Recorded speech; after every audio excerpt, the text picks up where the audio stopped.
अस्सलाम वालेकुम गाइस, उम्मीद करता हूँ कि आप सब अल्लाह ताला के फजल करम से खैरियत से होंगे।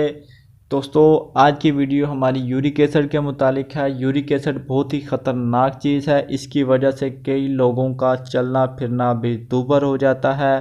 कुछ लोगों में तो ये इस कदर बढ़ जाता है कि सोजिश और बेइंतहा दर्द की वजह से वो अपनी ज़िंदगी भी नॉर्मल तरीके से नहीं गुजार सकते।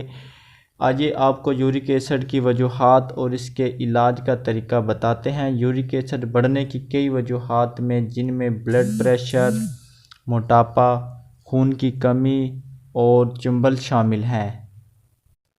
दोस्तों, जब यूरिक एसिड बहुत ज़्यादा बढ़ जाता है तो ये जोड़ों में गठिया बन जाती है, यानी गठिया वाई भी कह देते हैं आम ज़ुबान में, जिसकी वजह से दर्द में शिद्दत आने के साथ साथ जोड़ों, एड़ियों और घुटनों में सोजिश आने लगती है। माहिरीन सेहत का कहना है कि जब हम ऐसे खाने जिसे सुरख गोश्त की मिकदार बढ़ा देते हैं तो यूरिक एसिड बढ़ने लगता है।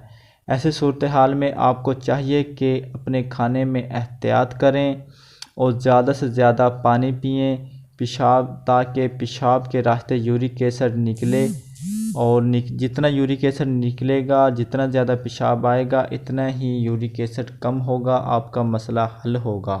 दोस्तों, यूरिक एसिड का जो पहला इलाज है वो आप सुन लीजिए। दोस्तों, आपने 4 गाजरें लेनी है, एक आम, एक अनानास का टुकड़ा और 30 ग्राम स्ट्रॉबेरीज लेनी है। एक लेमन का रस इसके अंदर शामिल करना है, मिक्स करना है। हर सुबह खाली पेट ये मशरूब पिएँ और अगर ज़्यादा मसला दरपेश हो तो रात को सोने से पहले भी आप इस सूप को, इस जूस को, इस रस को इस्तेमाल कर सकते हैं ताकि आपका यूरिक एसिड कम हो। और दूसरा भी आप दोस्तों सुन लीजिए। आपने दोस्तों 1 लीटर पानी में आधा प्याज को 3 मिनट तक उबालें और जब ठंडा हो जाए, यानी नॉर्मल ठंडा हो जाए, तो आप इस मशरूब को दिन में 3 बार इस्तेमाल करें। अगर आपको दोस्तों जायका अच्छा ना लगे तो इसके अंदर थोड़ा सा शहद भी आप शामिल कर सकते हैं ताकि इसका जायका अच्छा हो और आप इसे आसानी से पी सकें।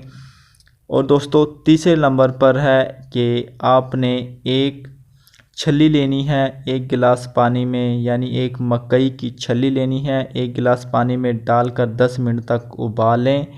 ठंडा होने पर पानी को छानकर पी लें। ये मशरूब दिन में 3 बार इस्तेमाल करें। इंशाल्लाह आपका जो यूरिक एसिड है वो नीचे आएगा और आपको दर्द में बहुत ज़्यादा सुकून महसूस होगा। और दोस्तों, एक और चीज़ है जो आमतौर पर हमारे घरों में, हमारे हर चीज़ में शामिल की जाती है, यानी टमाटर। टमाटर को का जो रस है वो दोस्तों आपने निकाल लेना है। टमाटर को का आप यूरिक एसिड के जो मरीज़ हैं वो ज़्यादा से ज़्यादा टमाटर का इस्तेमाल करें, टमाटर का रस का इस्तेमाल करें और यूरिक एसिड से निजात हासिल करें। यानी टमाटर यूरिक एसिड के ख़िलाफ़ काम करता है और यूरिक एसिड की जो मिक़दार है उसे नीचे लाता है, यानी यूरिक एसिड से बहुत ज़्यादा बचाता है टमाटर। यानी बात यह है कि आप टमाटर का इस्तेमाल ज़्यादा से ज़्यादा करें और यूरिक एसिड से महफूज रहें। तो दोस्तों, ये थी यूरिक एसिड से बचने की कुछ तदाबीर, कुछ एहतियात और कुछ इलाज। दोस्तों, उम्मीद करता हूँ आपको पसंद आए होंगे।